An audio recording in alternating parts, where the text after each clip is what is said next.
Cinema ವಿಚಾರವಾಗಿ ಬರೋದಿಲ್ಲ, ಯೋಗ್ಯ ಟು ಮತ್ತೆ ಇದು ಮಾಡ್ತಾ ಇದ್ದಾರೆ. ಇದು ಬಿಟ್ಟು ನಿಮ್ಮ ಆಯ್ಕೆಗಳು ಹೆಂಗಿರುತ್ತೆ? ಯಾಕಂದ್ರೆ ಚೂಸಿ ಆಗ್ತಾ ಇದ್ದಾರಾ ಚಿತಾರ?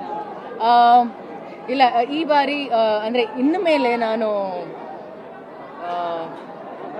ಕಂಟೆಂಟ್ ಓರಿಯೆಂಟೆಡ್ ಸಿನಿಮಾ ತೊಗೋಬೇಕು ಅಂತ ಅಂದ್ಕೊಂಡಿದ್ದೀನಿ. ಇವಾಗ ನಾವು ಏನೇ ಸಿನಿಮಾ ಯಾರ ಜೊತೆ ಸಿನಿಮಾ ಮಾಡಿದ್ರು ಕಂಟೆಂಟ್ ಇಲ್ಲ ಅಂದರೆ ಸಿನಿಮಾ ಯಾರೂ ಬರೋದೇ ಇಲ್ಲ. ಸೊ ಸ್ವಲ್ಪ ಕಷ್ಟ ಆಗ್ತಿದೆ. ಯಾವ ಥರ ಇಷ್ಟಪಡ್ತಾರೆ ಸಿನಿಮಾ ಜನ ಅಂತ ಗೇಜ್ ಮಾಡೋಕ್ಕೆ ಆಗ್ತಿಲ್ಲ. ಅದೊಂಥರ ಸೀಸನ್ ಇದ್ದಂಗೆ. Sometimes they like divine movies, ಇಲ್ಲ ತುಂಬ ಕಾಮಿಕಲ್ ಹಾಗೆ. ಸೊ ನಾನು ಕಂಟೆಂಟ್ ಓರಿಯೆಂಟೆಡ್ ಆ್ಯಂಡ್ ಕ್ಯಾರೆಕ್ಟರ್ ತುಂಬ ಸ್ಪೆಷಲ್ ಆಗಿದ್ದು, ತುಂಬ ಪರ್ಫಾರ್ಮ್ ಮಾಡುವಂಥ ಪಾತ್ರ ಇದ್ರೆ ಎಸ್ ಅಲ್ಲಿ ಟೇಕ್. ಈಗ ಕಂಕಣ ಕೂಡಿ ಬಂದ್ರೆ ಮದ್ವೆ ಆಗ್ಲೇಬೇಕು ಅಂತ ಹೇಳ್ತಾರೆ. ಯಾವಾಗ ಹೆಂಗ್ ಆಗ್ಬಿಡುತ್ತೆ ಅಂತಾನೆ ಹೇಳಕ್ಕಾಗಲ್ಲ.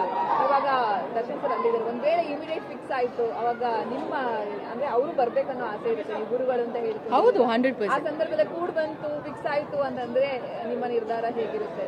ಒಂದ್ ಮಾತು ಹೇಳಕ್ ಇಷ್ಟಪಡ್ತೀನಿ. ಟೈಮ್ ಯಾವಾಗ ಹೆಂಗೆ, ಅದು ಬ್ಯಾಡ್ ಟೈಮ್ ಆಗಿರ್ಬೋದು, ಗುಡ್ ಟೈಮ್ ಆಗಿರ್ಬೋದು, ನಮ್ಮ ಕೈಲಂತೂ ಇಲ್ಲ. ಆ್ಯಂಡ್ ಹುಟ್ಟೋದು ಇಲ್ಲ, ಹುಟ್ಟು ಸಾವು ಇಲ್ಲ, ಮದುವೆ ಇಲ್ಲ, ನಾಮಕರಣ, ಇನ್ನೊಂದು ಮತ್ತೊಂದು, ಅದು ಅಷ್ಟೇ. It is all time. ನನಗೆ ಕಂಕಣ ಭಾಗ್ಯ ಯಾವಾಗ ಬರುತ್ತೋ ನನಗೂ ಗೊತ್ತಿಲ್ಲ. But as I told you, very soon 100% ನಾನು ಮದುವೆ ಆಗಬೇಕು ಅಂತ ಇರೋಳು. ನೋಡೋಣ, ಗಾಡ್ಸ್ ಗ್ರೇಸ್, ಅವನ ನಿರ್ಧಾರ. ನಾವು ಯಾರು ನಿರ್ಧಾರ ಮಾಡೋದು ತಪ್ಪಾಗುತ್ತೆ.